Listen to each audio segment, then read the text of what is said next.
The Imitation Game adalah sebuah film yang dibuat berdasarkan kisah nyata berlatar Perang Dunia antara Inggris melawan Jerman.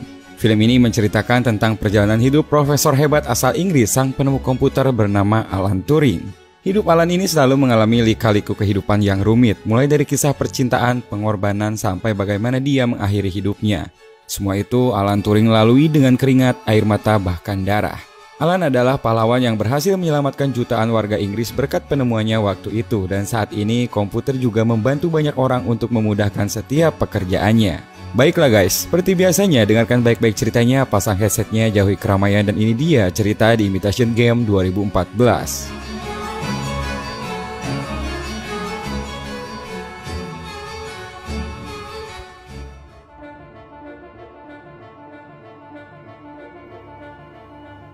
Pada bagian awal film di tahun 1951 ditampilkan keadaan rumah Alan yang berantakan dan tumpukan kertas berceceran di mana-mana.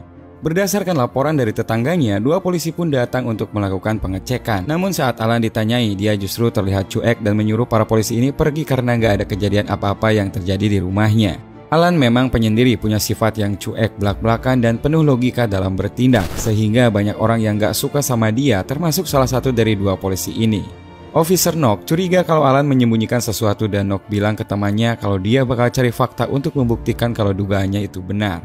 Kali ini kita bakal kembali ke tahun 1939 di mana saat ini perang dunia antara Inggris dan Jerman sedang berlangsung panas. Alan Turing saat itu datang ke sebuah pabrik radio yang sebenarnya adalah tempat khusus untuk memecahkan kode-kode rahasia Jerman selama perang berlangsung. Alan pun di sini bertemu dengan Komandan Denniston, yaitu pengawas di pabrik ini, dan menjelaskan kalau dirinya adalah lulusan terbaik bidang matematika di Universitas Cambridge dan sangat tertarik dengan kode-kode atau memecahkan sandi.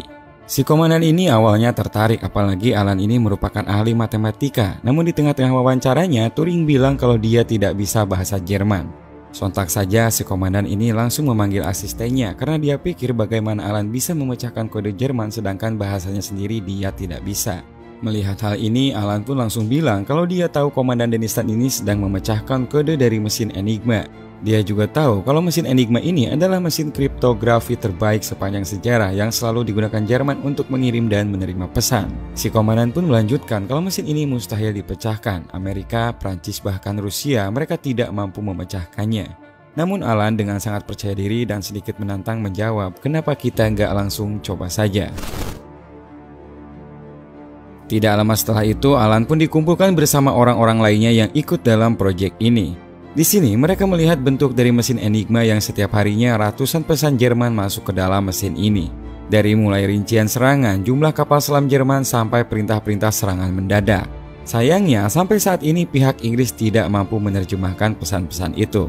Bahkan Alexander yang ditunjuk sebagai pimpinan tim ini mengatakan kalau mesin ini bisa mengacak pesan sampai miliaran kemungkinan.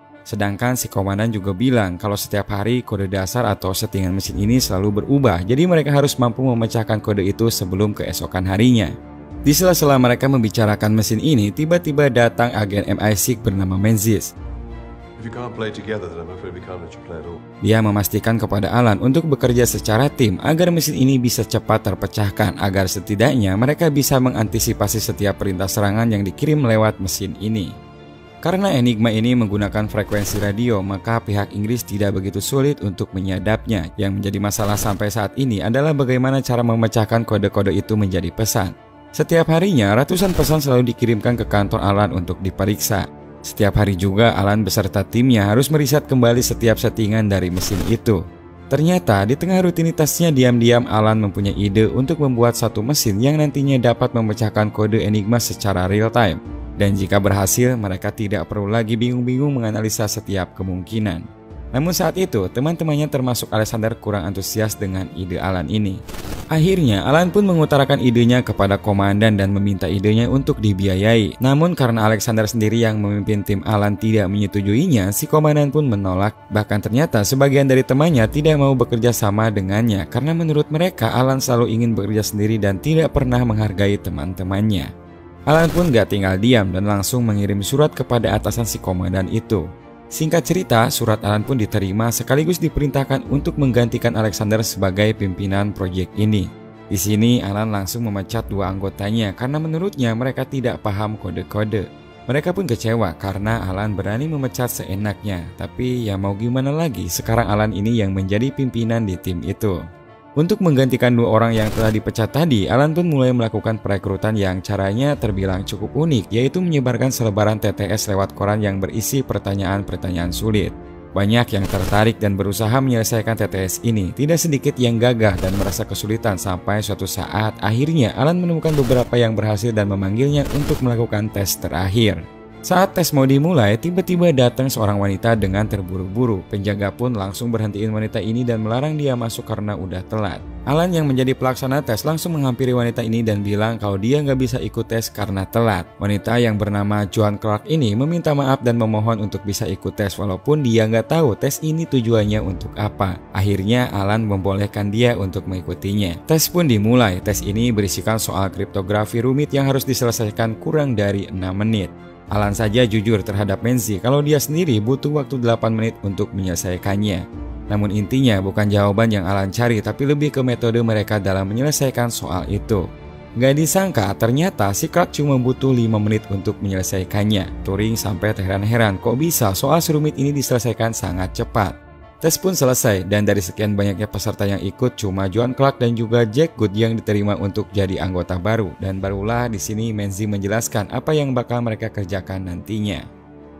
1941, setahun telah berlalu. Hari demi hari Alan dan timnya berusaha mecahin kode enkripsi yang dibuat Jerman tapi nggak pernah berhasil. Alexander, salah satu anggota tim, emang dari awal nggak suka sama Alan karena sifatnya yang dianggap angkuh. Setelah selalu gagal enkripsi kode tentara Jerman, Alexander pun pergi ke ruangan Alan untuk melampiaskan kemarahannya. Sampai ia berani melempar gelas ke mesin yang lagi dirakitnya karena menurutnya selama ini ia hanya menghabiskan waktunya merakit mesin yang belum tentu berhasil. Untung saja temannya datang dan melerai mereka. Di sini terjadilah perdebatan yang cukup menyudutkan Alan. Namun ia tetap kekeh dan gak mau menyerah kalau mesinnya menurutnya akan berhasil. Pada suatu pagi, Alan datang bekerja seperti biasanya, namun saat itu ia benar-benar kaget karena meja tempat kerjanya lagi digeledah sama Denniston dan anak buahnya. Alan pun bertanya apa yang sebenarnya terjadi. Denniston bilang bahwa di tempat ini ada mata-mata Uni Soviet yang berkhianat dan Alan dicurigai. Karena tidak mendapat bukti kecurigaannya, akhirnya si komandan pun pergi begitu saja. Di beberapa kesempatan, Alan juga sering berdiskusi dengan Clark mengenai mesin Enigma ini. Dan ketika mereka di bar, si Clark ini mulai menyarankan Alan agar ia lebih baik bekerja sama dan membangun hubungan baik dengan timnya. Karena hal itu akan lebih memudahkan pekerjaannya dan juga mesinnya bisa cepat terselesaikan. Setelah pembicaraan ini, akhirnya pikiran Alan pun mulai terbuka. Dengan sedikit canggung dan teman-temannya kaget, Alan pun berusaha mendekati lagi timnya dan memberi mereka apel. Semenjak saat itu, mereka pun mulai membantu pekerjaan Alan. Bahkan Alexander yang tadinya kurang menyukai Alan, kini malah memberikan beberapa ide untuk mesin yang dibuatnya itu. Mesin rakitan Alan yang diberi nama Christopher ini akhirnya telah selesai dirakit. Tes pertama pun dimulai dan Alexander bertanya berapa lama mesin ini akan mengurai settingan atau kode dasar Enigma.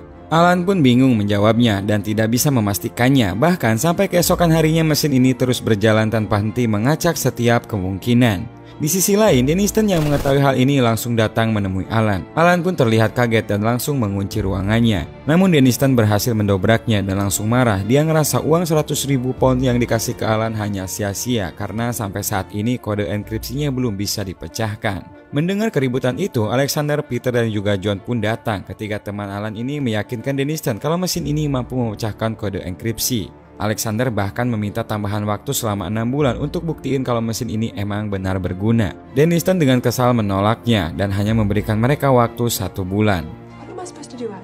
Membahas hubungan percintaan antara Alan dan juga Clark, suatu hari Alan menyatakan kalau dia suka dan mencintainya dan di hari itu juga ia langsung melamarnya. Mereka pun malamnya mengadakan pesta kecil. Di pesta itu Alan gak berhenti liatin Clark tapi dengan pandangan bersalah. John yang duduk di sampingnya bilang kalau dia tahu sebenarnya Alan itu adalah homoseksual. Alan pun kaget, tapi John langsung bilang kalau ia berjanji akan merahasiakannya. Pengerjaan proyek Enigma makin mendekati waktu yang ditentukan, tapi mesin yang Alan ciptakan masih belum bisa memecahkan kode enkripsi. Semua kecewa, pesimis, sepertinya mereka nggak akan berhasil. Suatu saat, Alexander, Alan, dan juga Clark dan sahabatnya bernama Helen seperti biasanya melepas penat sehabis bekerja di sebuah bar. Mereka pun mulai mengobrol. Helen bilang kalau tiap hari dia mendengarkan pesan enkripsi yang dikirim tentara Jerman dengan ketukan yang selalu sama setiap paginya. Alan pun langsung berpikir kenapa Helen bisa tahu kalau pesan itu sama. Helen pun bilang karena ketukannya sama sehingga artinya pun bakal sama. Alan pun terdiam sejenak dan langsung berlari dari bar itu ke ruangan tempat mesinnya berada. Alexander dan juga Clark ngikutin Alan tanpa tahu kenapa Alan begitu terburu-buru.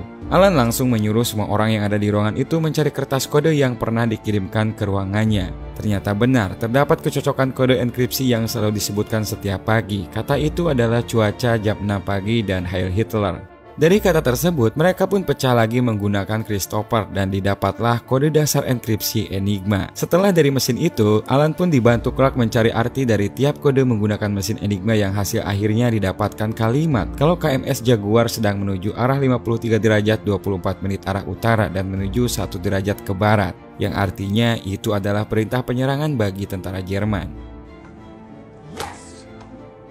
Alan, Alexander, dan semua yang ada di sana pun merasa sangat senang akhirnya apa yang mereka kerjakan selama 2 tahun ini bisa dipecahkan.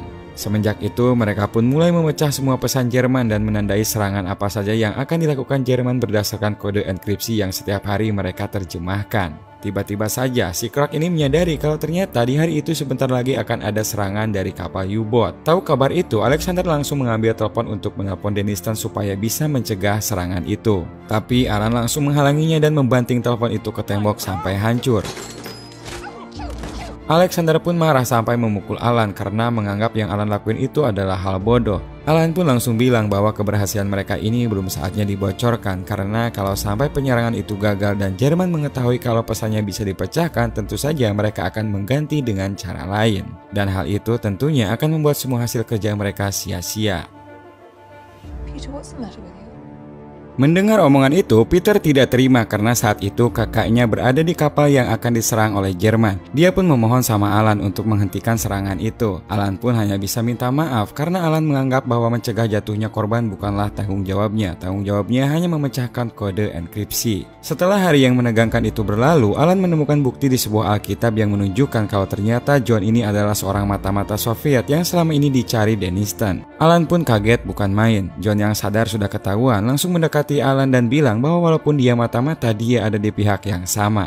Alan yang selalu jujur berniat tetap menceritakan hal itu, tapi John mencegahnya dengan mengancam kalau John akan menceritakan rahasia Alan yang sebenarnya adalah homoseksual. Akhirnya Alan pun terdiam dan tidak bisa melakukan apa-apa. Suatu pagi, karena Alan rasa keadaan semakin rumit dan tidak mau nantinya jati dirinya terbongkar dalam keadaan yang rumit, ia pun memilih untuk jujur terhadap Clark. Namun tidak diduga, ternyata dia ini menerima Alan walaupun nyatanya dia homoseksual, dan Clark juga bilang kalau dirinya mencintai Alan apa adanya. Entah apa yang dipikirkan sama Alan, ia malah menolak semua itu dan berusaha menunjukkan kalau dirinya tidak peduli. Setelah itu, hari-hari Alan beserta timnya memilah-milah mana pesan yang harus mereka sampaikan kepada Denniston. Tidak jarang mereka juga membiarkan pasukan Inggris kalah dalam peperangan lain. Hal itu mereka lakukan agar Jerman tidak curiga. Sampai suatu saat Inggris berhasil memenangkan perang dan sejak saat itu keberhasilan Alan pun dan timnya tetap dirahasiakan oleh pemerintahan Inggris selama hampir 50 tahun. Semua yang pernah dikerjakan oleh Alan dan timnya harus dihilangkan dan dibakar.